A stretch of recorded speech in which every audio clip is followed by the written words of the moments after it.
జీవితంలో ఒక గొప్ప గమ్యం కోసం ఎన్నో ఏళ్లు ఎదురుచూసి సరిగ్గా ఆ గమ్యం అంచున నిలబడినప్పుడు ఇంకొక్క అడుగు వేస్తే వెలుగులోకి వెళ్తామనుకున్న క్షణంలో పాత భయాలు మళ్లీ కమ్ముకుంటే మనుషులకు ఎంత నిరాశగా అనిపిస్తుందో కదా. ఖచ్చితంగా ఆశలన్నీ కళ్ళెదురుగా కనిపిస్తుంటాయి, కాని అడుగు ముందుకు పడదు. ఎటూ వెళ్లలేని నిస్సహాయత, మళ్ళీ ఆ పాత ఎండిపోయిన ఎడారిలాంటి గందరగోళ పరిస్థితుల్లోకి జారిపోతున్నామేమో అన్న వణుకు మొదలవుతుంది. అవును, అది చాలా భయంకరమైన భావోద్వేగ స్థితి. పరిస్థితులు పూర్తిగా చేయి దాటిపోయాయి, ఇకంతా చీకటే అనుకున్నప్పుడే ఒక గొప్ప శక్తి అదృశ్యంగా ఎలా పనిచేస్తుందో, మనుషుల బలహీనత మధ్యలో దేవుని స్వభావం ఎలా వ్యక్తమవుతోందో ఈరోజు మనం చేస్తున్న ఈ లోతైన అధ్యయనంలో స్పష్టంగా చూడబోతున్నాం. అంటే గందరగోళంలో కూడా దేవుని పని ఆగదు అంటారా? కరెక్ట్. దేవుని స్వభావాన్ని అర్థం చేసుకోవడానికి మనం చేస్తున్న ఈ ఆత్మీయ ప్రయాణంలో ఇదొక కీలకమైన ఘట్టం. మనం ఇందాక మాట్లాడుకున్న ఆ భావోద్వేగ స్థితి ఊహించుకుంటేనే చాలా భారంగా అనిపిస్తుంది. వాస్తవానికి కొన్ని వేల సంవత్సరాల క్రితం సరిగ్గా ఇదే పరిస్థితిలో ఒక తరం మొత్తం ఆగిపోయింది. అవును, ఆ వాగ్దాన భూమి సరిహద్దుల దగ్గర కదా. ఖచ్చితంగా. కలలుగన్న ఆ గమ్యం కళ్ళెదుటే ఉంది, కాని తమ ముందున్న సవాళ్లను, అక్కడ బలమైన మనుషులను చూసి భయంతో వణికిపోయారు.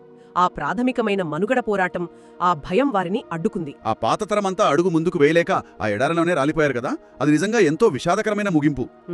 నిజమే. అయితే ఇప్పుడు మనం పరిశీలిస్తున్న ఈ రికార్డుల్లో కథ మళ్లీ అదే బిందువుకు చేరుకుంది. అంటే 40 సంవత్సరాల ఆ సుదీర్ఘమైన ఎడారి ప్రయాణం తర్వాత కదా. అవును. ఇప్పుడు మోయాబు మైదానంలో యోర్దాను నది ఒడ్డున ఆ కొత్త తరం నిలబడి ఉంది. నది అవతల ఎప్పటినుంచో కలలు కంటున్న గమ్యం స్పష్టంగా కనిపిస్తోంది. కాని ఆశ్చర్యకరంగా వారి గుండెల్లో కూడా తమ తల్లిదండ్రులను పట్టి పీడించిన అవే భయాలున్నాయన్నమాట. లోనే నాయకుడైన మోషే చేస్తున్న తన చివరి అత్యంత కీలకమైన ప్రసంగమే ద్వితీయోపదేశకాండం. ఇక్కడే చాలా మందికి ఒక అపార్థం ఉంది అనుకుంటాను. ద్వితీయోపదేశకాండం అనగానే అది కేవలం చట్టాలతో నిండిన ఒక పాత పుస్తకమని, లేదా ఒక రెండవ ధర్మశాస్త్రమని ఫీల్ అవుతారు కదా. ఖచ్చితంగా. కాని ఆ రికార్డులను లోతుగా పరిశీలిస్తే అది ఎంత పొరపాటు అర్థమవుతోంది. ఇది ప్రాణాల అరచేతిలో పెట్టుకుని భయంతో ఉనికిపోతున్న ఒక గుంపుకు తమ నాయకుడు ఇస్తున్న అత్యంత ఉద్వేగభరితమైన వీడుకోలు ప్రసంగం. ఒక తండ్రి తన పిల్లలను ఒంటరిగా వదిలేసి వెళ్లాల్సిన పరిస్థితి వచ్చినప్పుడు ఎంత ఆవేదనతో మాట్లాడతాడో అలా అన్నమాట. అవును, వారి భవిష్యత్తు గురించి ఎంత బాధ్యతతో మాట్లాడతాడో ఆ ఉద్వేగం మోషే మాటల్లో స్పష్టంగా కనిపిస్తోంది. ఎరికో అవతల ఉన్న ఆశల భూమి వారిని పిలుస్తోంది, కాని లోపల ఉన్న భయం వారిని వెనక్కి లాగుతోంది. అంతర్గత పోరాటాన్ని జయించడానికి మోషే ఒక అద్భుతమైన మార్గాన్ని ఎంచుకున్నాడు కదా. దేవుని అపారమైన మంచితనాన్ని వారి కళ్ల ముందు ఉంచాడు. అవును, ఆ మంచితనాన్ని గుర్తుచేసే విధానం కూడా చాలా ఆసక్తికరంగా ఉంటుంది. 8వ అధ్యాయం దగ్గరకొచ్చేసరికి మోషే వాళ్లకొక దృశ్యాన్ని కళ్లకు కట్టినట్లు వివరిస్తాడు. ఆ భయంకరమైన ఎడారిలో 40 ఏళ్లపాటు వారు నడిచినా బట్టలు పాతగిలలేదు అని చెబుతాడు. అదేనా? కరెక్ట్. వారి ఒంటిమీద బట్టలు పాతగిలలేదు, వారి పాదాలు వాచలేదు అని గుర్తుచేస్తాడు. ఇది వింటున్నప్పుడు నాకేమనిపిస్తోందంటే, ఒక మనిషి జీవితంలో అత్యంత చీకటిగా, శూన్యంగా అనిపించే సమయాల్లో, ఇక ఎవ్వరూ లేరు అనుకునే ఎడారిలాంటి పరిస్థితుల్లో కూడా దేవుని పోషణ ఆగదు అనడానికి ఇదొక బలమైన సాక్ష్యం కదా. ఖచ్చితంగా. ఎడారి అనేది దేవుడు లేని స్థలం కాదు, అది ఆయన పోషణను మరింత అద్భుతంగా రుచి చూసే స్థలం. కానీ ఇక్కడ నాకు సందేహం ఉంది. ఇప్పుడు వాళ్ళున్న పరిస్థితిలో వాళ్లకు భవిష్యత్తు మీద నమ్మకం కావాలి కదా, ఆ నదిని దాటాలన్న ధైర్యం కావాలి. మరి మోషే వాళ్లను గతం వైపు ఎందుకు చూడమంటున్నాడు? అదే ఇక్కడున్న అసలు రహస్యం. గతం గురించి ఊరికే ఆలోచిస్తూ కూర్చుంటే ప్రయోజనం లేదు కదా. ఇక్కడే మనం ప్రాచీన భాషల విశిష్టతను అర్థం చేసుకోవాలి. పాత నిబంధన గ్రీకు అనువాదమైన సెప్టాజింట్లో గతాన్ని గుర్తు చేసుకోవడం అనే సందర్భంలో నెమోన్యువో అనే పదాన్ని వాడారు. మెమోన్యువో అంటే జస్ట్ గుర్తుపెట్టుకోవడం కాదా? కాదు. సాధారణంగా మనం గతాన్ని ఎలా గుర్తు చేసుకుంటాం? ఒక పాత ఫోటో చూస్తూ ఆ రోజులు ఎంత బాగుండేవి కదా అని ఒక నిమిషం ఆగిపోతాం. అది కేవలం మెదడులో జరిగే ఒక ప్యాసివ్ ప్రాసెస్. అవును, దానివల్ల వర్తమానంలో ఎలాంటి మార్పు రాదు కదా. కరెక్ట్. కానీ నెమోన్యువో అంటే అది కాదు. ఇది పూర్తిగా యాక్టివ్ ప్రాసెస్. గతాన్ని గుర్తు చేసుకుంటూ ఆ జ్ఞాపకం ఆధారంగా ప్రస్తుత జీవితంలో ఒక బలమైన అడుగు ముందుకు వేయడం. అద్భుతం. గతాన్ని నిమరవేసుకోవడం మాత్రమే కాదు, వర్తమానంలో ఒక ధైర్యమైన నిర్ణయం తీసుకోవడం అన్నమాట.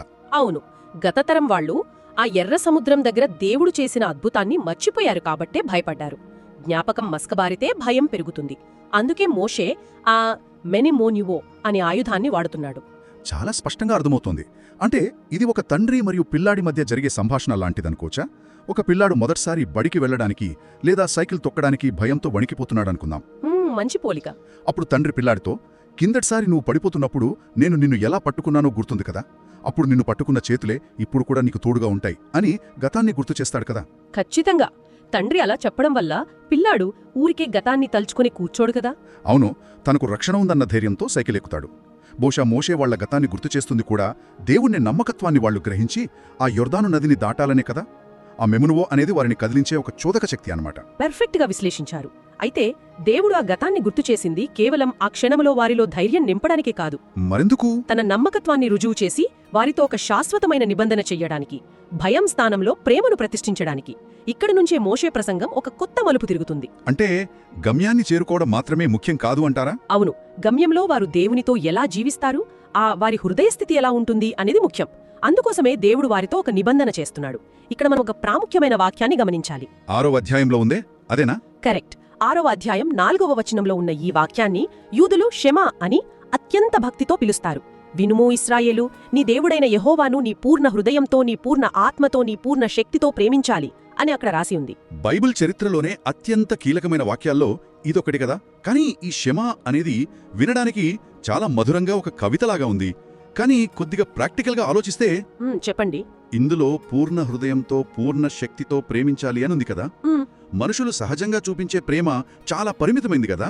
ఎవరైనా మనకు మంచి చేస్తే మనం వారిని ప్రేమిస్తాం. అవును, పరిస్థితులు మారగానే ఆ ప్రేమ తగ్గిపోయి ఫిర్యాదులు మొదలవుతాయి. ఖచ్చితంగా. లోకంలో సహజంగా కనిపించేదంతా షరతులతో కూడిన ప్రేమే. మరి దేవుడు అడుగుతున్న ఈ పూర్ణ హృదయపు ప్రేమ ఎలాంటిది? అదసలు సాధ్యమేనా?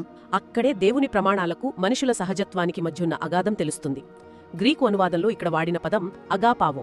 అగాపావో అంటే సాధారణ ప్రేమ కాదా? కాదు. మనం సాధారణంగా అనుకునే భావోద్వేగమైన ప్రేమకు, ఈ అగాపావోకు భూమికి ఆకాశానికున్నంత తేడా ఉంది.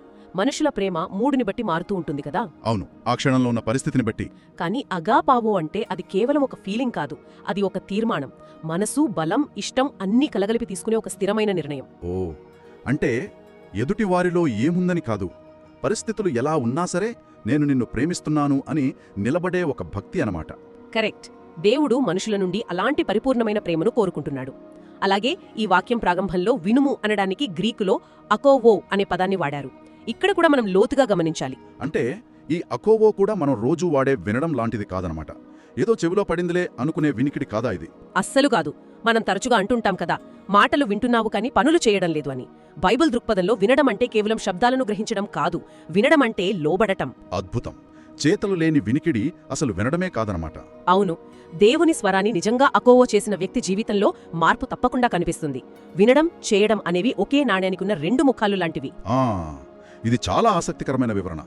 వినడం అనేది ఆచరణతో, ప్రేమ అనేది అచంచలమైన తీర్మానంతో ముడిపడి ఉన్నాయన్నమాట. అయితే ఇక్కడ నాకో పెద్ద ప్రశ్న తలెత్తుతుంది. చెప్పండి. దేవుడు మనుషుల నుండి ఇంత ఖచ్చితమైన ప్రేమను ఆశించడానికి కారణమేమిటి? ఆయన అంతగా జనాంగాన్ని ఎందుకు ఇష్టపడ్డాడు? వారేమైనా గొప్ప జ్ఞానులా, లేక సైనికంగా చాలా బలమైనవారా? ఆశ్చర్యకరమైన విషయమేమిటంటే అక్కడ ఎలాంటి మానవ లాజిక్ లేదు. 7వ అధ్యాయంలో దేవుని స్వభావాన్ని స్పష్టంగా వివరించే ఒక సత్యముంది. దేవుడు వారిని వారు సంఖ్యలో ఎక్కువని ఎన్నుకోలేదు. మరి ఎందుకు ఎంచుకున్నాడు? దేవుని ప్రేమ సార్వభౌమమైనది. అంటే అది పూర్తిగా ఆయన సొంత నిర్ణయం. తన షరతులనిని ప్రేమ ద్వారానే ఆయన వారిని ఎంచుకున్నాడు. వారిని బానిసత్వం నుండి బయటకు తీసుకురావడమే కాదు, ఆయన సొంత జనాంగంగా మార్చుకుని ఒక ఆశీర్వాద స్థితిలోకి తీసుకువెళ్లడమే ఆయన ఉద్దేశం. ఓహ్, దేవుడు ముందుగా వారిని ఆ అగాపావో ప్రేమతో ప్రేమించాడు కాబట్టే బదులుగా వారు కూడా ఆయన అలా ప్రేమించాలని కోరుకుంటున్నాడనమాట. ఖచ్చితంగా. ప్రేమకు మూలం ఆయనే కాబట్టి ఆ ప్రేమను తిరిగి ఆశిస్తున్నాడు. అంటే దేవుడు ముందుగా ప్రేమించాడు, తర్వాత ప్రేమను ఆశిస్తున్నాడు.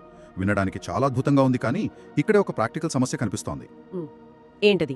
పూర్ణ హృదయంతో ప్రేమించడం, పూర్తిగా లోబడటం, ఇవన్నీ వినడానికి ఉన్నతంగా ఉన్నాయి కానీ పాటించడానికి కష్టం కదా. మానవ సహజంగా మనుషులకు ఎన్నో బలహీనతలుంటాయి. మరి దేవుడు ఇంత ఖచ్చితమైన ప్రమాణాన్ని ఎందుకుంచాడు? మనుషుల వల్ల కాదని ఆయనకు ముందే తెలుసు కదా. అది చాలా లోతైన విశ్లేషణ. ఇక్కడే మనం 12 నుండి 28 అధ్యాయాలలోని సత్యంలోకి ప్రవేశిస్తాం.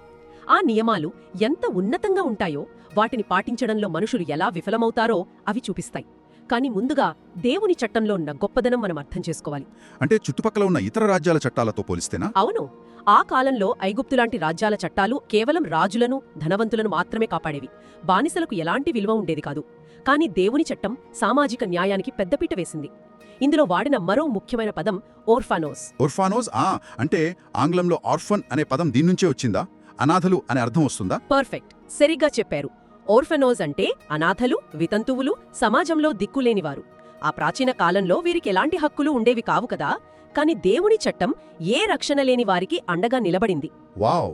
సమాజంలో ఎవరికైతే వాయిస్ ఉండదో వారికి దేవుని చట్టం వాయిస్గా మారిందన్నమాట. అవును. దేవుని సాటిలేని గొప్పతనం, మంచితనం ఇందులో అడుగడుగున ప్రతిఫలిస్తుంది. ఇది నిజంగా ఒక విప్లవాత్మకమైన ఆలోచనే. కానీ చట్టం ఇంత గొప్పగా ఉన్నప్పుడు దాన్ని అమలు చేయడానికి మనుషులు కూడా అంతే పర్ఫెక్ట్గా ఉండాలి కదా. సమాజంలో అనాథలను కాపాడాలంటే మనిషిలో స్వార్థం చచ్చిపోవాలి. అది సాధ్యమా? అక్కడే అసలు సమస్య మొదలవుతుంది. ఈ చట్టాన్ని పాటించటానికి దేవుడు 2 దారులను వారి ముందుంచాడు. ఒకటి ఆశీర్వాదం, రెండవది శాపం. గ్రీకులో ఆశీర్వాదాన్ని యూలోజియా అంటారు. యూలోజియా అంటే దైవిక ఆశీర్వాదం కదా? అవును, దేవునితో సన్నిహిత సంబంధం కలిగి ఉండటం. ఆయన మాట వింటే ఈ యూలోజియా లభిస్తుంది. కాని ఆయనను వ్యతిరేకిస్తే వచ్చేది కటారా. కటారా అంటే శాపం కదా? కరెక్ట్. ఇక్కడ శాపం అంటే దేవుడు కావాలని కోపంతో ఇచ్చే శిక్ష కాదు. ఒక గదిలో వెలుగు ఉన్నప్పుడు అంతా స్పష్టంగా ఉంటుంది. వెలుగు నుండి దూరంగా వెళితే సహజంగానే చీకటి ఆవరిస్తుంది కదా. అలాగే జీవపు ఊటాయన దేవుణ్ణుండి దూరంగా వెళ్లడమే కటారా. యూలోజియా మరియు కటారా. అయితే ఇక్కడ మనుషులు ఒక భయంకరమైన చిక్కుముడిలో పడినట్లు అనిపిస్తోంది కదా. 100% ప్రతిరోజు పెర్ఫెక్ట్గా చట్టాన్ని పాటించడం ఏ ఒక్కరికి సాధ్యం కాదు. ఎప్పుడో ఒకసారి మనసు పక్కదారి పడుతుంది. అవును. అప్పుడు ఖచ్చితంగా ఆ కటారా లేదా శాపం వారి మీద పడుతుంది కదా. ఇదంతా చూస్తుంటే చట్టం అనేది వారిని కాపాడటం కంటే వారి మీద ఒక భారాన్ని మోపుతున్నట్లు అనిపించడం లేదా? చాలా ఖచ్చితంగా ఆలోచించారు. ఇక్కడే మనం దీని వెనుక ఉన్న అసలైన వేదాంత లోతును అర్థం చేసుకోవాలి. చట్టం మనుషులకు రక్షణ ఇవ్వడానికి ఇవ్వబడలేదు. అది ఒక అద్దం లాంటిది. అద్దం లాంటిదా అంటే? ఉదాహరణకు, ముఖానికి బురద అంటుకున్నప్పుడు అద్దం చూసుకుంటాం. అద్దం ముఖం మీద ఉన్న మురికిని చాలా స్పష్టంగా చూపిస్తుంది కదా. అవును, కానీ అద్దం ఆ మురికిని తుడిచేయలేదు కదా. ఎగ్జాక్ట్లీ. దేవుని చట్టం కూడా మనుషుల్లో ఉన్న లోపాన్ని చూపిస్తుంది. సొంతంగా వారు తమను తాము ఎప్పటికీ రక్షించుకోలేరు అనే వాస్తవాన్ని కళ్ళకి కడుతుంది. తమ స్వంత బలంతో ఈ చట్టాన్ని నెరవేర్చలేరు అని వారికి అర్థమవుతుంది. అది నిజమే. ఆ అద్దం పోలిక చాలా బాగుంది. అంటే చట్టమనేది శరీరంలో రోగాన్ని చూపించే ఒక అధునాతనమైన ఎంఆర్ఐ స్కాన్ లాంటిది అనుకోవచ్చా? భలే చెప్పారు. ఖచ్చితంగా అంతే. ఆ స్కాన్ రిపోర్ట్ చూసినప్పుడు భయం వేస్తుంది, కానీ ఆ మిషన్లోకి ఎన్నిసార్లు వెళ్ళినా అది రోగాన్ని నయం చేయలేదు కదా. దానికి ఒక వైద్యుడు కావాలి, మందు కావాలి. దేవుని చట్టం రోగాన్ని చూపించి వదిలేస్తే ఇక ఆ శాపం నుండి విముక్తి ఎక్కడ దొరుకుతుంది? దానికి చికిత్స ఎక్కడా లేదా? ఖచ్చితంగా ఉంది. ఈ అధ్యాయంలోనే అత్యంత కీలకమైన మలుపు ఇక్కడే ఉంది. మనుషులు తమ స్వంత బలంతో చెయ్యలేని పనిని దేవుడు స్వయంగా తన మీదకు ఎలా వేసుకున్నాడో ముగింపు అధ్యాయాల్లో మనం చూస్తాం. ఓ, చీకటి నుండి వెలుగులోకి ప్రవేశించే ఘట్టమిదన్నమాట. అవును. మనుషులు విఫలమైనప్పటికీ దేవుడు తాను చేసిన నిబంధన పట్ల ఎంత విశ్వసనీయంగా ఉంటాడో ఇక్కడ అర్థమవుతోంది. 30వ అధ్యాయం 6వ వచనంలో దేవుడు ఒక కొత్త వాగ్దానం చేశాడు. నేను మీ హృదయ సున్నతి చేస్తాను అని ప్రకటించాడు. హృదయ సున్నతి అంటే ఆ కఠినమైన హృదయాన్ని మార్చడం కదా? కరెక్ట్. బయట ఉన్న చట్టం వారిని మార్చలేకపోయింది కాబట్టి దేవుడే స్వయంగా లోపలి నుండి వారి హృదయాన్ని మారుస్తానని మాట ఇస్తున్నాడు. అంటే బయటి నుండి రుద్దబడే నియమాల వల్ల కాకుండా దేవుడే లోపల నుండి మార్పును తీసుకొస్తాడనమాట. ఇది ఒక గొప్ప నిరీక్షణ. కానీ ఒక చిన్న లాజిక్ మిస్ అవుతోంది ఇక్కడ. ఏమిటది? చట్టాన్ని ఉల్లంఘించినందుకు పడాల్సిన ఆ శిక్ష, ఆ కటారా పరిస్థితి ఏంటి? దేవుడు న్యాయవంతుడు కదా, తప్పుకు శిక్ష పడాలి కదా. దానికి ఎవరు మూల్యం చెల్లిస్తారు? ఇక్కడే క్రైస్తవ విశ్వాసానికి కేంద్రమైన అద్భుత సత్యం దాగి ఉంది.